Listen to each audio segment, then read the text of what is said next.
Greetings, I am Pronogo, and it is time to cast some more Cosmonarchy. We've got a Zerg versus Terran with your name on it. Your eyeballs are requested to watch this match on Monazite, an island map.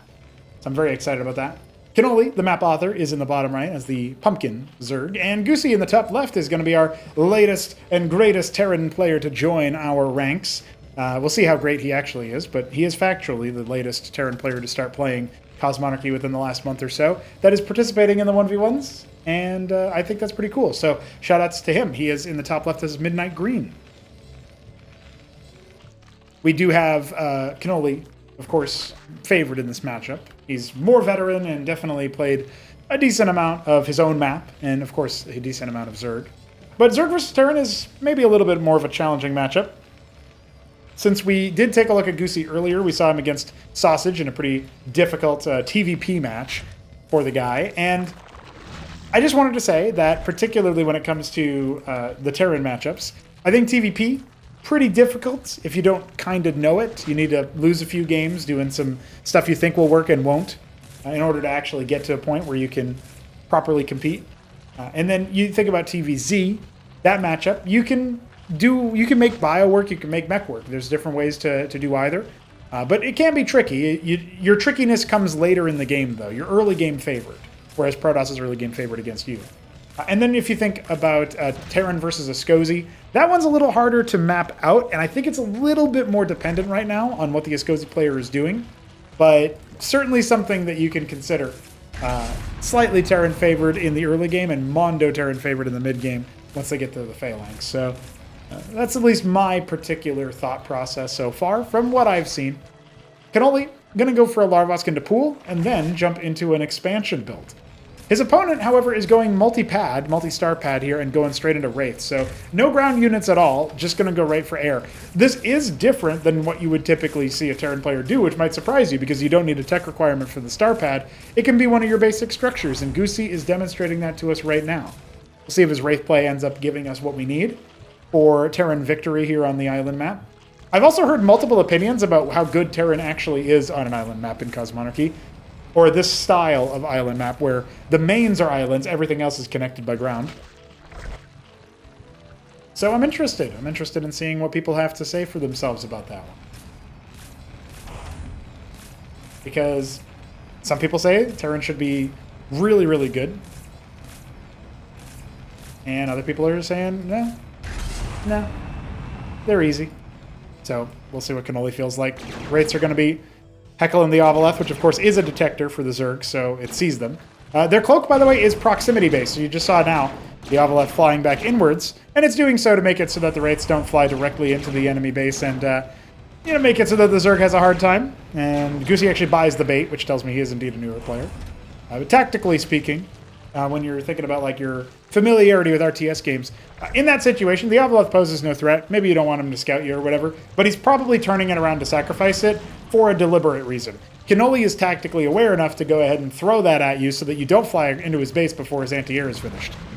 And Goosey just wasn't quite tactically aware himself to know that that is what is going on. Now, still, the back base can be denied any mining. We have some Nathacores being made, which are very good anti-air units. Should borrow that Drillith, and indeed does. Going after the larva doesn't suck here. Flies in here just to see, yeah, indeed, there's a lot of Spraits, a lot of Quas, and we even have a Nathacore flock that's going to try to hunt him down. And these guys tear air units apart, dude. It's really, really easy for them to find some victories there. However, both players blinking in the chicken fight, the game of chicken. That's a little bit rough for our Zerg player in particular, as we have Valkyries being made. Now, you don't want to overcommit into Valk here. You still want Wraiths to shoot down. But Goosey going to be opportunistic here. Sees a cloud of anti-air units and says, all right, here's my own. And Valks are going to be able to withstand the Nathacore, I think, at least in the number that he's making them. It'd be really hard to overwhelm them with, like, I guess if you made like 28 Naths, then yeah. Obviously, Kagrant coming down, and we're going to have some anti-air down there at the back right base for Kenoli. No expansion yet for our Terran player. His Ministry's done, but he hasn't lifted it. He's going to go ahead and do so now.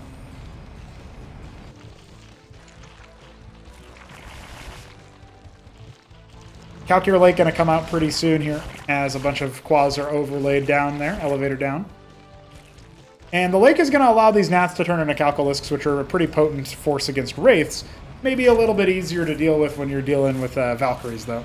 And he's already got 4 of them, so definitely going to help out there. A couple of Ant-Seals to protect against things like Spraiths. Really big deal, because when you're considering the steady damage against them, the Ant-Seals do shield incoming projectile attacks. Incoming attacks in general are going to get that way. Wraith gets healed to 60, and it looks like Goosey wants to move out, so he's not going to be too humdrum about it. The Valk's scouting ahead, see the quads. Is this going to change how Goosey wants to approach this? Because immediately his quads are going to get heckled a little bit, or his Valks are going to get heckled a little bit. This flank of quads does get cleared, but there's another, you know, what would you, is it it's not a sextuple because that's 7s. No, that is, it is sextuple. It's septuple. Anyway, first we were on intercourse, now it's another sex. Kenoli having it in the top left, and that is going to be a little bit annoying. Obviously, we have the Spraith here, but there are enough Wraiths in the 1, or 2 Ant-Seals, actually, that this shouldn't be that big of a deal, believe it or not.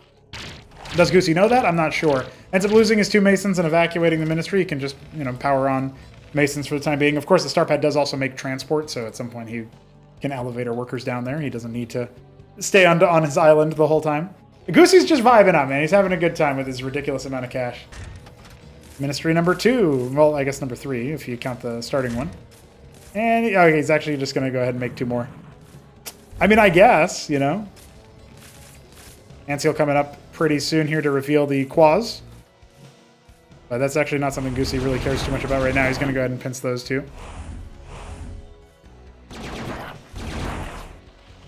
Kenoli has started to make an Air Force. He's got 4 calcs, 16 gnats. This could all go up in smoke to the Valks, though. That feels really, really deadly. Ministry goes ahead and makes landfall now that the quads are cleared out. Of course, it's a little bit false because there's 2 over here in the top right, but I'm sure he can do something about that. Trojan on the way so he can airlift his worker count down there. Got quads burrowed at the extremis of the base here. A little burrowed quads ring. It's not a turret ring. It's a burrowed quads ring. Very interesting stuff.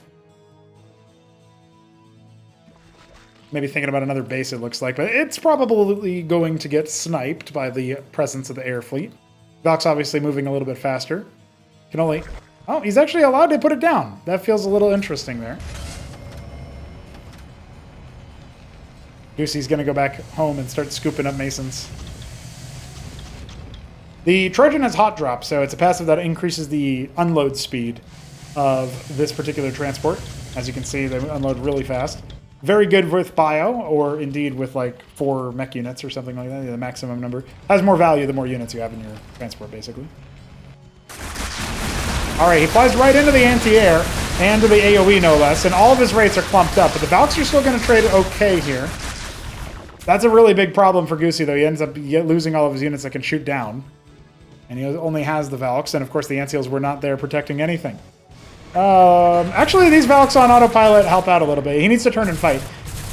Well, he could have just probably killed all of those, or at the very least done a lot of damage to them. So a little bit unfortunate he didn't just shoot them, but that's okay. That's okay. New player alert. After all.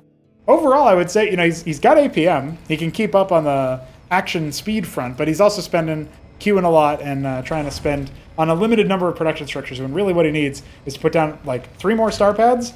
Or think about something unrelated entirely. Going the Atlas route.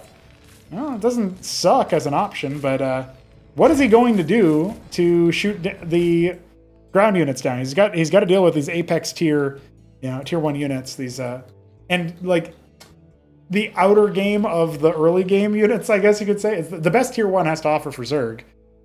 They're already leveraged. Ministry is going to go fly on a field. Looks like 9 o'clock and 12 for Goosey. Valks can guard it from the air units at the very least. Wraith count only down to 4, so well, he needs to defend the Ministry. Come on, Goosey. Just attack them. You have Valkyries. They're all clumped up. Use your Valkyries. No! No, don't wait for the Watchdog. What are you doing?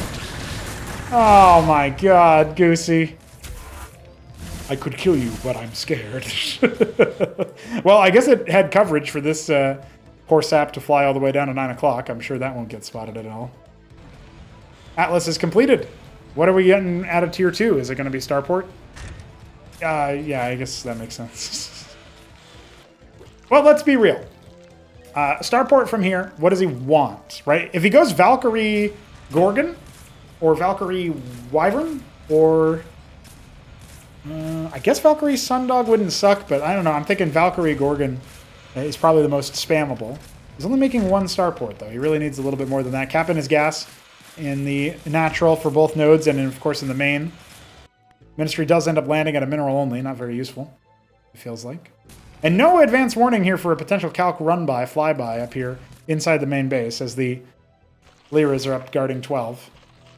Kenoli's just going to go ahead and hang out for a little bit, but we're sitting here in suspense waiting for that ambulation of the Tier 2. A Sentinel is spotted. We have some Wraiths here. The Enseal's not actually guarding them. And of course the Calcs are going to lay into this worker line. Oh dear, Goosey. He's just being pranked. Here comes the Valks trying to save the day. Sentinels were made. And it looks like all the Valks will end up going, or all the Calcs will end up going down.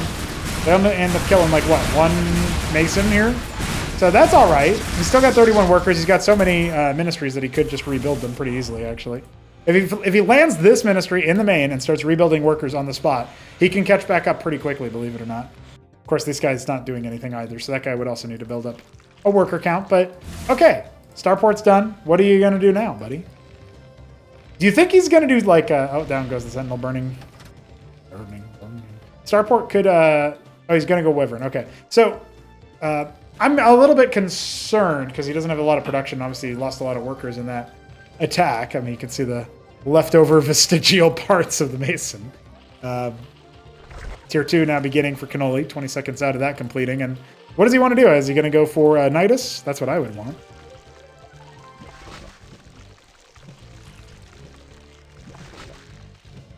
Starting to make Masons here at the 9 o'clock. He lands it over here, but doesn't really even use it for workers, it looks like. With Tier 2 complete, Kenoli is definitely free to do whatever it is he wants to do. This could be a Tier 3 game for all we know, but the Spire's coming out. Okay.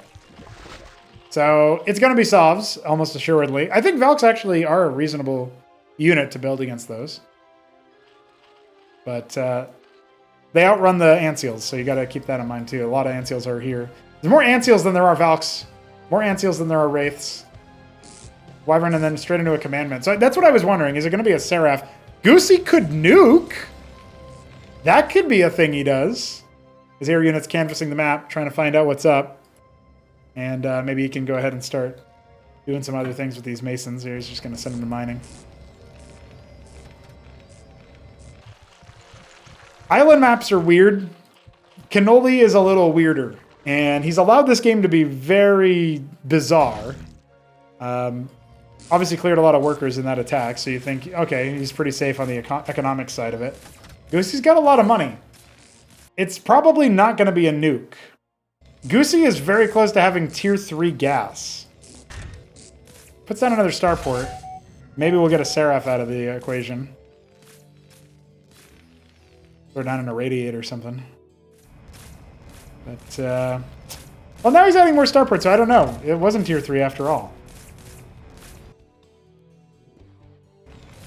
I think in these kinds of games... Okay, we're going to see some team games here, and we're going to see some FFAs and stuff at some point in the near future. So stay tuned for that. Subscribe if you're not already, because that's going to be a good thing to check out in the near future. But I'm just going to throw this out there for any people who are enjoying the idea of that kind of thing.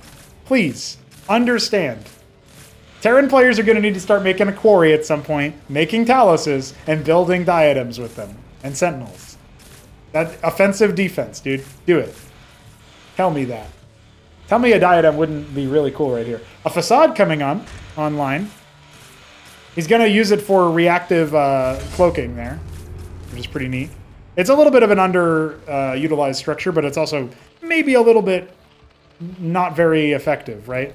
So we got to figure that out as well. There's really no anti-surface defenses over here. Guys, all of what we've been talking about might just go up in smoke immediately as the ground army finds out that there's no anti-ground. On an island map, it's all anti-air. Who would have thunk? And the one Wyvern that was made is down here in the bottom right. We're going to get a lot of Gorgons being made, but... yeah, the one Sentinel was not quite enough.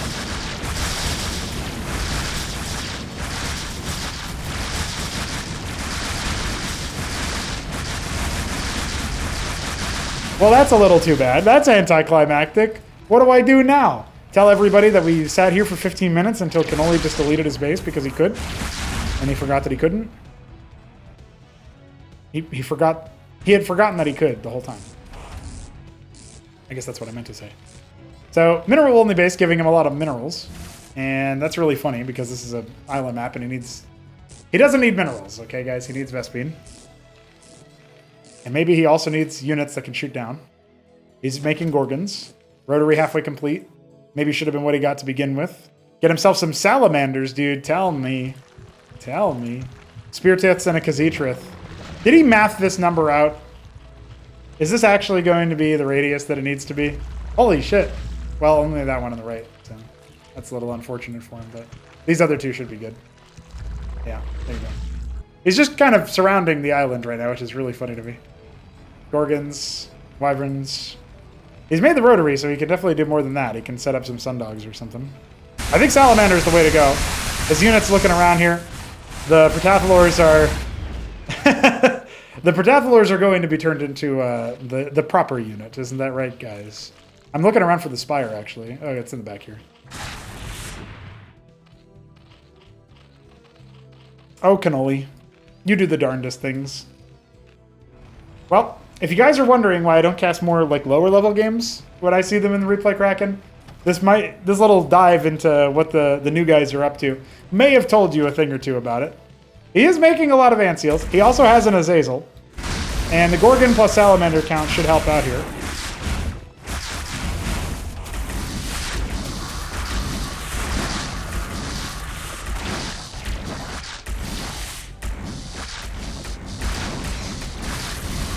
Protathalors have arrived. He has sent them across. He needs more salamanders than that, dude. Yeah. Can only just lose. It's tightening the noose.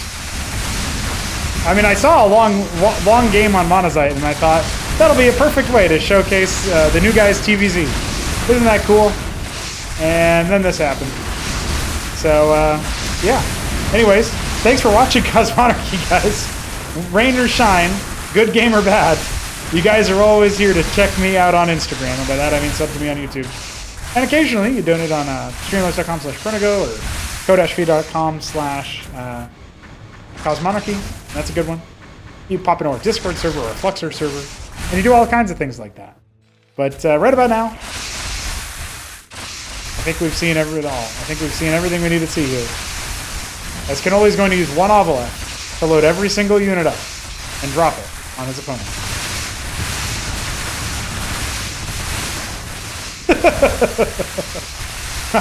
All right, Goosey. You're a stoic man, but I think this might be a little too much.